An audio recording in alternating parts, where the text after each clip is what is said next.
Yes, very good afternoon friends. Welcome to Sundar Innovations. Dear friends, మనం ఈరోజు Sundar carbon anti dot plus టెక్నాలజీని Hyundai Verna 1.6 petrol ఇంజిన్కి చేస్తున్నాం మిత్రులారా. So సాధారణంగా ప్రతి వాహనదారుడు ఎదుర్కొనే సమస్యలు అనేక రకాలుగా ఉన్నాయి. వాటిని మనం చాలా క్లియర్గా ప్రతి వీడియోలో కూడా విశ్లేషించుకునే ప్రయత్నం అయితే చేస్తూ ఉన్నాం. సో ప్రస్తుతానికి ఇక్కడ మనం చూస్తున్న ఈ వాహనం వచ్చేసరికి ఇది ఇప్పటి వరకు కూడా 1,00,000 కిలోమీటర్ డ్రివెన్ అయితే అయ్యింది. 93,060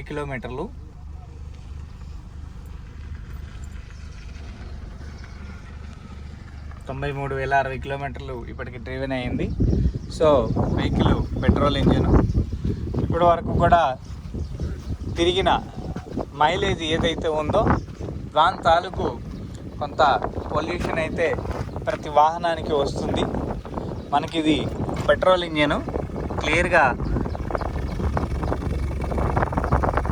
ఈ నాయిస్లో కూడా తెలుస్తూ ఉంటుంది. And at the same time వాహనంలో డీజిల్ ఇంజిన్ కన్నా పెట్రోల్ ఇంజిన్ కొంచెం మెరుగ్గా పనిచేస్తుంది. అండ్ రిపేర్లు కూడా తక్కువ వస్తాయి. వాస్తవం అది. ఎందుకు అంటే కార్బన్ శాతం అనేది వీటిలో తక్కువ ఉంటుంది. వీటిలో పెట్రోల్ ఇంజిన్లో పెట్రోల్ అనే ధాతువు, డీజిల్ అనే ధాతువు రెండు కూడా ప్లస్ ఆర్ మైనస్లో ఉంటాయి. ఇవి అంటే డీజిల్లో వాస్తవికానికి కొంచెం ఎక్కువ ఎనర్జీ వస్తుంది.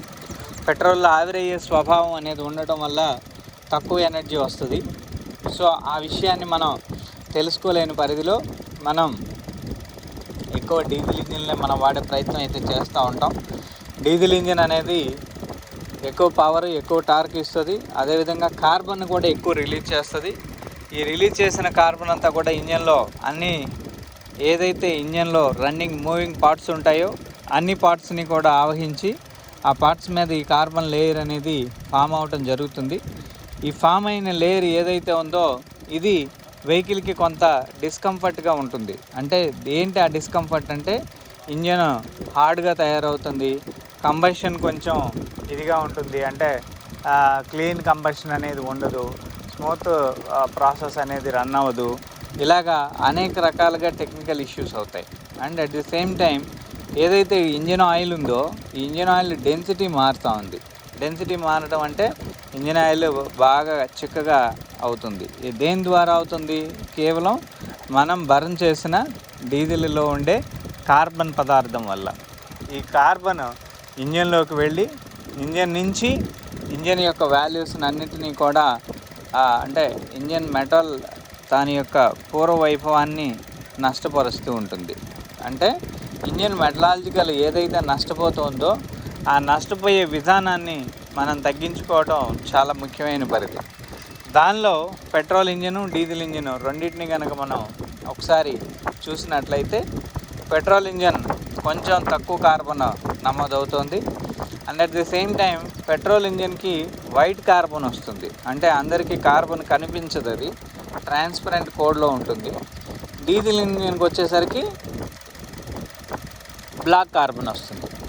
సో ఈ ఒక్క కార్బన్ని మనం ఐడెంటిఫై చేయలేని పరిధిలో మనం పెట్రోల్ ఇంజిన్ కొంచెం ఎక్కువగా పనిచేస్తుంది అనేది వాస్తవం అయినప్పటికీ కూడా ఆ పనితనంలో కొద్దిపాటి విలువలు నష్టాలు అయితే ఖచ్చితంగా ఉన్నాయి. నష్టాలు డీజిల్తో పోలిస్తే పెట్రోల్లో కొంచెం తక్కువనే చెప్పాలి. ఎందుకంటే ఎక్కువ ఇంజెక్టర్లు రిపేర్లు అయితే పెద్దగా రావు. ఎందుకంటే సింగిల్ కామన్ ప్రెషరే ఉంటుంది. డీజిల్లోకి వచ్చేసరికి ప్రెషరైజ్డ్ కామన్ రైల్ ప్రెషర్ మారుతూ ఉంటుంది డీజిల్లో. సో బేస్డ్ ఆన్ ఆర్పిఎంని బట్టి, స్ట్రోక్ని బట్టి, అంటే ఇంజిన్లో ఉండే ఫంక్షనాలిటీని బట్టి, ఇంజిన్ హార్డ్ అయ్యే కొద్ది విధానాలను బట్టి కామన్ రైల్లో డిఫరెంట్ ప్రెజర్స్ కూడా అడ్జస్ట్ అవుతూ ఉంటుంది. పెట్రోల్లో కూడా సేమ్ అడ్జస్ట్మెంట్ ఉన్నప్పటికీ కూడా తొందరగా అవి పెట్రోల్లో పాడయ్యే పరిధి అవకాశాలు అయితే చాలా తక్కువగా ఉంటాయి. ఈ విషయాన్ని మనం డైరెక్ట్గా అర్థం చేసుకోవచ్చు. ప్రతి సామాన్యుడు కూడా అర్థం చేసుకోవచ్చు. సో వాహనం ఇప్పుడు మనకి ఎందుకు ఇన్ని రకాలుగా మనకి సమస్యల్ని క్రియేట్ చేస్తుంది, ఈ క్రియేట్ అయిన సమస్యలకి మనం ఏం చేసుకోవాలి అనేదానికి ఇక్కడ అందరికీ కావాల్సిన క్వశ్చన్ అండ్ ఆన్సర్. సో మనం ఇప్పుడు చేస్తున్నది అదే. సో వాహనాల్లో వచ్చే రిపేర్లు అన్నీ కూడా ఇంజన్ రన్నింగ్లో వాడబడే పెట్రోల్ నుంచి ఆర్ డీజిల్ నుంచి ఏదైతే కార్బనేతర పదార్థాలు అనేవి రిలీజ్ అవుతాయో వాటన్నిటిని కూడా వెహికల్లో కార్బన్ ఉద్గారాల కిందకి మిగిలిపోతాయి. ఈ మిగిలిపోయిన ఉద్గారం ఏదైతే ఉందో ఇంజన్లో మెటాలిక్ బాండింగ్ నానో మెటీరియల్గా అది కూడా మెటాలిక్ బాండింగ్గా ఉంటుంది. ఒక నానో మెటీరియల్ మాత్రమే ఇంకొక నానో మెటీరియల్ని తీసివేయగలుగుతుంది. సో కాబట్టి దీనికి ఒక నానో టెక్నాలజీని సుందర్ కార్బన్ యాంటీడాట్ ప్లస్ అనే నానో టెక్నాలజీని దీనికి మనం ఆధారితం చేయటం జరిగింది. ఈ ఆధారితం చేసిన విధానాన్ని ఇక్కడ మీకు చెక్ చేసి చూపించే ప్రయత్నం అయితే చేస్తున్నాం. సో మనం చేస్తున్న విధానంలో ఏంటి అంటే ఈ యాంటీడాట్ ప్లస్ అనేది వెహికల్లో ఇంజెక్ట్ అవ్వగానే వెహికల్ యొక్క స్మూత్నెస్ అనేది మనకి యథాతథంగా రావడం జరుగుతుంది. ఇప్పుడు ప్రస్తుతం ఇంజన్ ఇందాక బిఫోర్ నాయిస్కి ఇప్పుడు నాయిస్కి చాలా క్లియర్ వేరియేషన్ అయితే మనకి తెలుస్తూ ఉంది.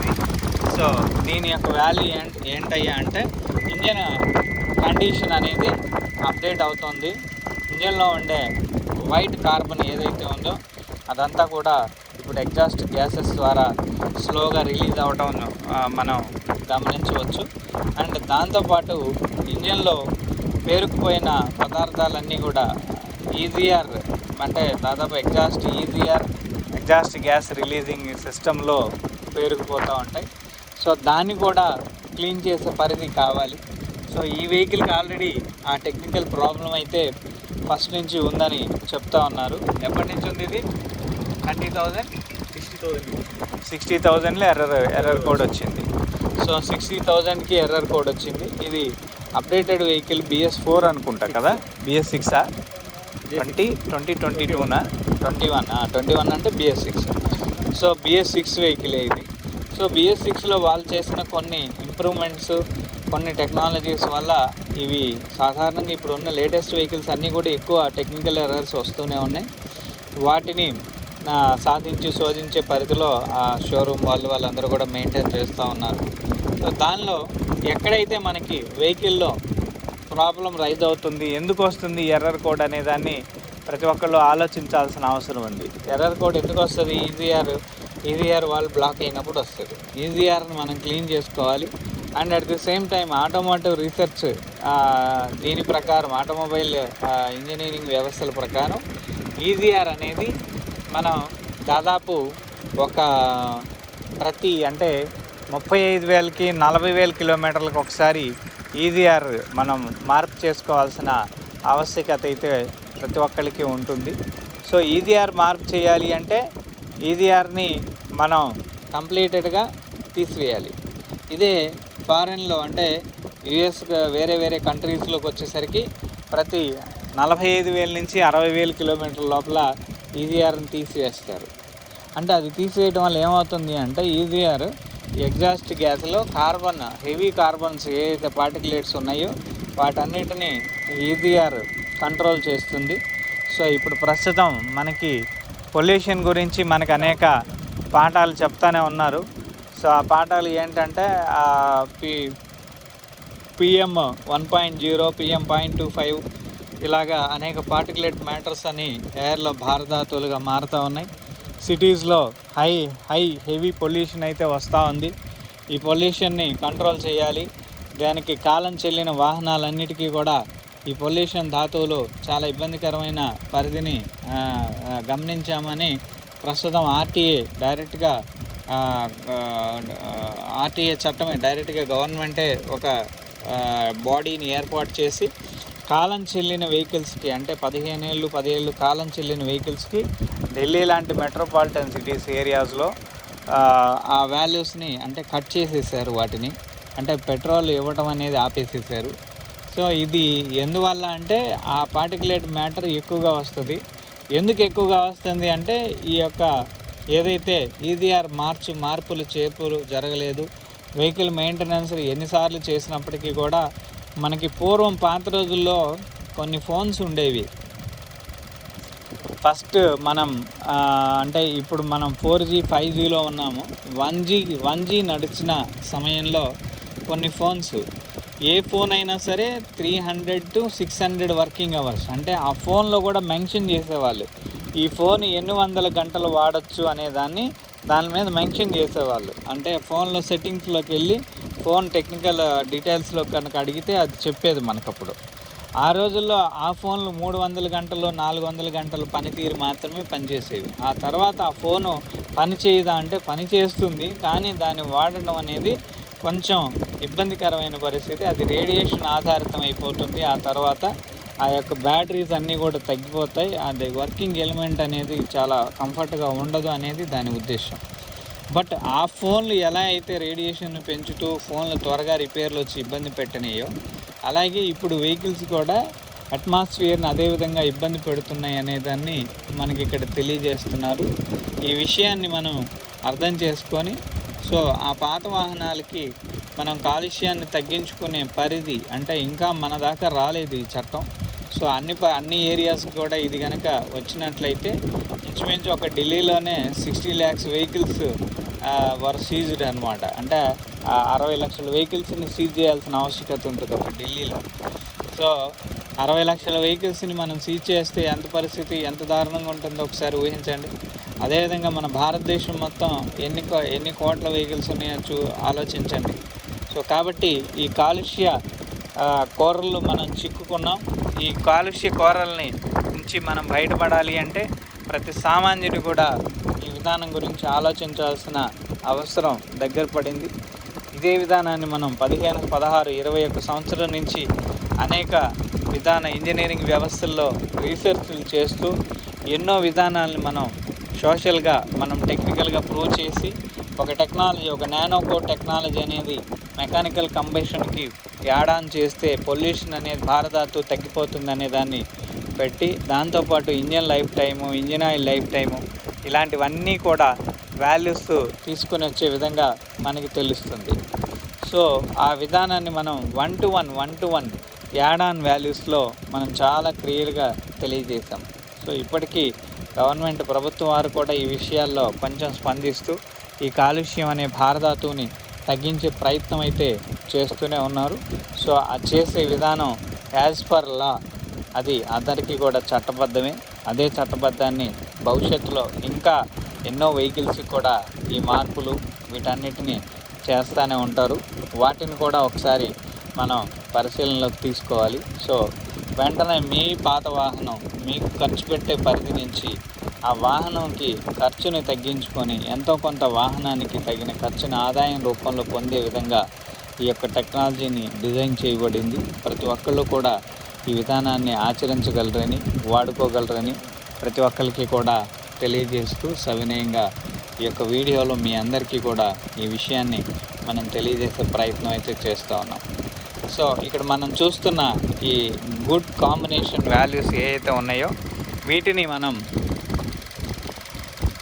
వెహికల్లో జరగాల్సింది రెండు. వెహికల్లో ఎయిర్ ఫ్యూయల్ 2 కాంబినేషన్ ఉండాలి. ఎయిర్ ఫ్యూయల్తో పాటు ఈ రెండింటిని రియల్గా కంబషన్ చేయగలిగింది సిలిండర్లో జరిగే ఫైరింగే. ఈ ఫైరింగ్ ఇదంతా కూడా సెట్టింగ్ రూపంలో ఉంటుంది.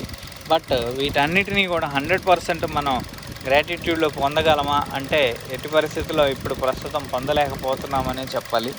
సో దానిలో అన్బర్న్డ్ హైడ్రోకార్బన్ ఏదైతే ఉందో అదంతా కూడా ఇంజన్ నుంచి అన్బర్న్డ్ రూపంలో మండని ఇంధనం రూపంలో బయటికి వెళ్ళిపోతూ ఉంది. సో దాన్ని మళ్ళా తిరిగి మండించే ప్రయత్నం అయితే మళ్ళీ మనం చేస్తూ ఉన్నాం.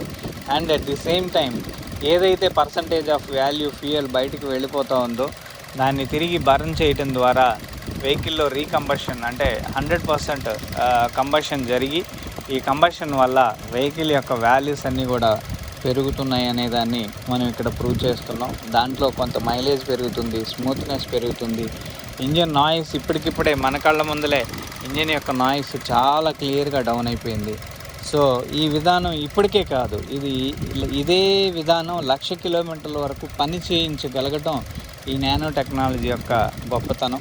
సో ఈ నానో టెక్నాలజీ అంత గొప్పగా పనిచేస్తూ వాహనదారులందరికీ కూడా మీకు తగిన ఖర్చుని మీరు పెడుతున్న ఖర్చుని ఏదైతే మీరు ఎక్స్పెండిచర్ రూపంలో మైలేజీలో నష్టపోతూ ఉన్నాం అండ్ సర్వీస్ చేయించే దాంట్లో ఎక్స్పెండిచర్ పెడుతూ ఉన్నాం, ఇలాగే ఎన్నో ఎక్స్పెండిచర్స్ మనం నష్టపోతున్నాం.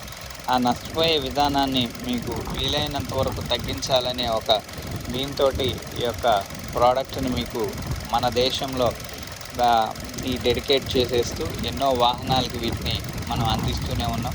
ప్రతి వాహనదారుడు కూడా వాళ్ళ యొక్క వాల్యుబుల్ ఫీడ్బ్యాక్ అనేది మనకి తిరిగి అందిస్తూనే ఉన్నారు. సో దీనిలో గొప్పతనం ఏంటి అంటే మనం ఇది ఎంత స్లోగా వెహికల్కి చేస్తూ ఉంటే వెహికల్కి అంత త్వరగా వాల్యూస్ ఇమ్మీడియట్గా కనెక్ట్ అవుతూ ఉంటాయి. సో ఆ విధానాన్ని కూడా మనం ఇక్కడ అబ్జర్వ్ చేయొచ్చు. ఇప్పుడు లేటెస్ట్గా ఏంటి అంటే కొన్ని వెహికల్స్కి ఇంజన్ సీసీస్ కాంబినేషన్స్ లేనప్పుడు మనం దాన్ని అప్పటికప్పుడు బై ఆర్డర్ బేస్లో కూడా చేస్తున్నాము. సో అంటే మనకు పెద్ద పెద్ద ఇండస్ట్రియల్ ఎంక్వైరీస్ ఎక్కువ వస్తూ ఉన్నాయి. 1 మెగావాట్ 2 మెగావాట్ ఇంజన్స్ కూడా ఇప్పుడు పెద్ద హెవీ వెహికల్స్ నడుస్తున్నాయి. అలాంటి వాహనాలకు కూడా మనం ఆర్డర్ బేస్లో ఇంజెక్షన్ చేయడం జరుగుతుంది. సో దానికి తగిన విధంగా మీ వాహనాలకి మీరు వీటన్నిటిని భద్రతలో పెట్టుకోగలిగితే 100% మీరు ఫైనాన్షియల్గా ఎదుగుతారు. అండ్ వాహనాన్ని కూడా ఎక్కువ కాలం మనం వాడుకునే ప్రయత్నం కూడా జరుగుతుంది.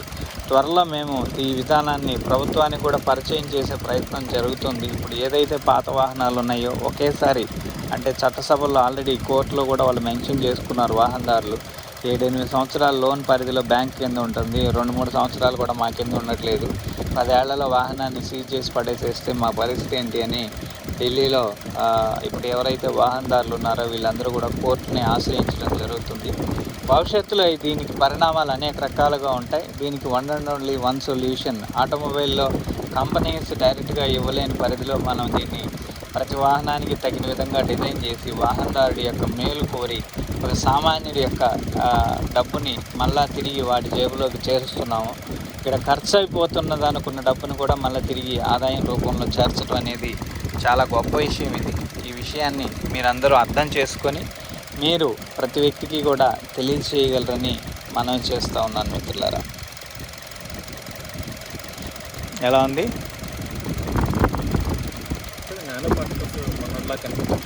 ఇది ఇప్పటికిప్పుడు చేసాం కదా, ఇప్పటికిప్పుడు చేసిన దానికి కనిపించదు. ఇది మిల్క్ లాగా వచ్చేస్తుంది.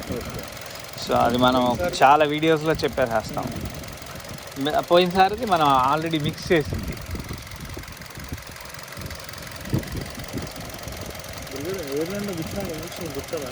స్లోగా అంటే ఇది లాగదు, పెట్రోల్ ఇంజిన్ కదా లాగదు.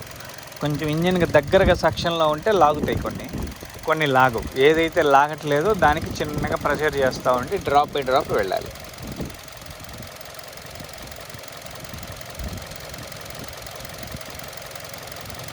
ఇది ఇప్పటికిప్పుడు కలిపితే ఇలా వచ్చేస్తుంది మిల్క్ లాగా. ఇది ఇంకొక 2-3 రోజులు దీన్ని అట్లానే ఉంచామనుకో ఒక బయోడీజిల్ లాగా మారిపోతుంది. డీజిల్ కలర్ లాగా వచ్చేస్తుంది. దాంట్లో పార్టిక్యులేట్ మ్యాటర్ కనిపిస్తుంది, నీట్గా కనిపిస్తుంది. ఇప్పుడే తయారు చేసాం మీ గురించి. అండ్ బూస్టర్ డోసెస్ని చాలా రేర్ కాంపోనెంట్గా తీస్తాం.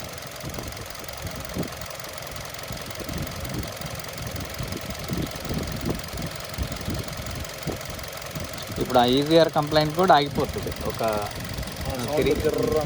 తిరిగే EGR check lights and engine check lamp వస్తుంది కదా, అది కూడా ఆగిపోతుంది. ఇప్పుడు ఆగదు, తిరగాలి. ఇది వెళ్ళి ఇంజన్ క్లీన్ చేయాలి ఫస్ట్. ఇంజన్ క్లీన్ చేసిన తర్వాత ఇంజన్ ఆబ్జెక్టివ్ అదే నెక్స్ట్ ఆబ్జెక్టివ్, దాన్ని కూడా క్లీన్ చేస్తుంది. ఇది వెళ్ళే కొద్దీ ఫ్లష్ అవుతూ ఉంటుంది అదంతా బయటికి.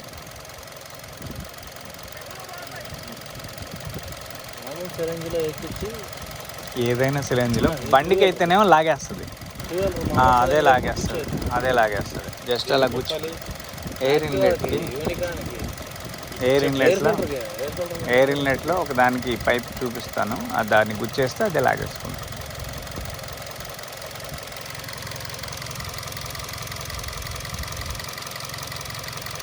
సో మిత్రులారా, మనం ఇంజన్ నాయిస్ని ఆల్మోస్ట్ 60-70% రెడ్యూస్ అయిపోయింది. ఇది జస్ట్ 30% మాత్రమే వస్తుంది ఇంజన్ నాయిస్. ఇది కూడా ఇంకా టెక్నాలజీలో ఇంకా మారిపోయి ఇంకా కంప్లీట్గా యాక్టివ్ స్టేట్లోకి వచ్చేస్తుంది.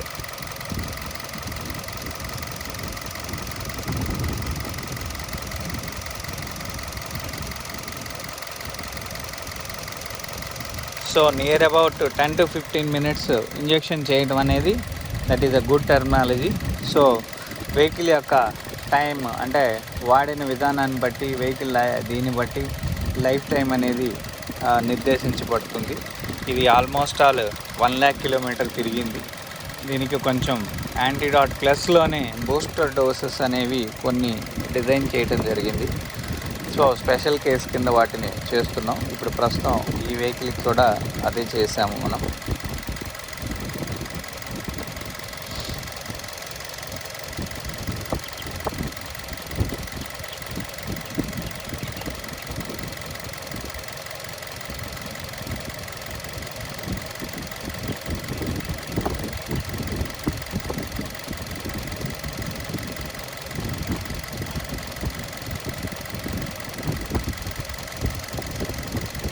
చేస్తే 1 lakh వరకు మనం ఈజీగా క్లీనింగ్ నాట్ ఏం అవసరం లేదు. ఏం అవసరం రానే రాదు. నార్మల్గా డీజిల్ బళ్ళకి ఎవ్రీ 50,000కి మాన్యువల్ కార్బన్ క్లీనింగ్ చేస్తున్నారు. మీజర్ వాళ్ళు టర్బో ఇవన్నీ వెయిటింగ్ చూసి దీనికి అవసరం లేదు. బట్టి కూడా అవసరం లేదు. అదంతా వాళ్ళు ఓపెన్ చేస్తే నీకు ఫిట్నెస్ రాదు. మళ్ళీ గుర్తుపెట్టుకోండి, ఎనీ వెహికల్ ఒక్కసారి షోరూంలోనే ఓపెన్ చేసి మళ్ళీ వాడిని పెట్టమని చెప్పండి. మైలేజీలు డ్రాప్ అవుతాయి, ఇంజిన్ ఫిట్టింగ్ రాదు, నాయిస్ వస్తూ ఉంటుంది, రన్నింగ్ నాయిస్ వస్తూ ఉంటుంది, డిస్టర్బెన్సెస్ చాలా వస్తాయి. సో అది ఓపెన్ చేసే అవసరం లేకుండా మనం ఈ టెక్నాలజీ చేసాం. ఇది ఏవియేషన్ కోసం చేసిన టెక్నాలజీ. సేమ్ వాల్యూలో మనం అదే మెథడ్లో ఆటోమొబైల్లో కూడా చేస్తున్నాం. ఇప్పుడు ఏదైతే ఈజర్ వాల్వ్లో పట్టిన కార్బన్ అంతా రిమూవ్ అయిపోతుంది మ్యాక్సిమం. ఫస్ట్ ఇంజిన్ క్లీనింగ్ వెళ్తుంది, తర్వాత నెక్స్ట్ లెవెల్ దానికి వెళ్తుంది. డిపిఎఫ్ డీజిల్ బళ్ళకు కూడా సేమ్. డిపిఎఫ్ డీజిల్ ఫిల్టరేషన్లోకి అంత పెద్ద ప్రాసెస్ నడవదు, డీజిల్ లైన్లోకి వెళ్ళదు. అది ఫిల్టర్స్ ఎట్టి పరిస్థితుల్లో మార్చుకోవాల్సిందే. అది పెట్రోలియం శాఖలో ఉండే చిన్న డిస్టర్బెన్స్ అది. ఎందుకంటే క్వాంటమ్ మెటీరియల్లో వాళ్ళు ఎక్కువ మెటీరియల్ని ఉత్పత్తి చేసి ట్రాన్స్పోర్ట్ చేసి ఇవన్నీ చేస్తున్నారు కాబట్టి ఆ పార్టికల్స్ డీజిల్లో వెళ్తాయి. సో కాబట్టి దాంట్లో అది మాన్యువల్గానే వాళ్ళు డీజిల్ ఫిల్టరేషన్ సిస్టమ్ అనేది పెడతారు. బట్ దాన్ని కూడా petrol filtration system, diesel filtration system, ఈ ఫిల్టర్స్ అనేవి ఎవ్రీ 60,000కి ఒకసారి మార్చుకోవడం శ్రేయస్కరం. దానికి ఫస్ట్లో దానికి కూడా కొన్ని మ్యాగ్నిఫికేషన్ ఏవి పెట్టారు కొన్ని, కానీ పార్టికల్స్ మ్యాగ్నెటిక్ అట్రాక్ట్ అవ్వవు, ఎందుకంటే ప్రెషర్ ఉంటుంది కదా. సో అందువల్ల అది కూడా ఫెయిల్యూర్ అవుతుంది. సో దీంట్లో ఇది బెనిఫిటెడ్గా వాల్యూ వస్తుంది. సో ఒకసారి బానెట్ వేస్తారా?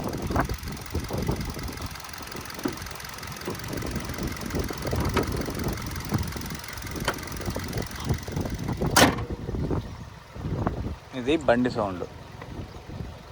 పెట్రోల్ బండి ఇలా ఉండాలా, కేకర వాకరగా అరుస్తా, గందరగోళం చేస్తా, దాని ఇష్టం వచ్చినట్టు ఉండకూడదు.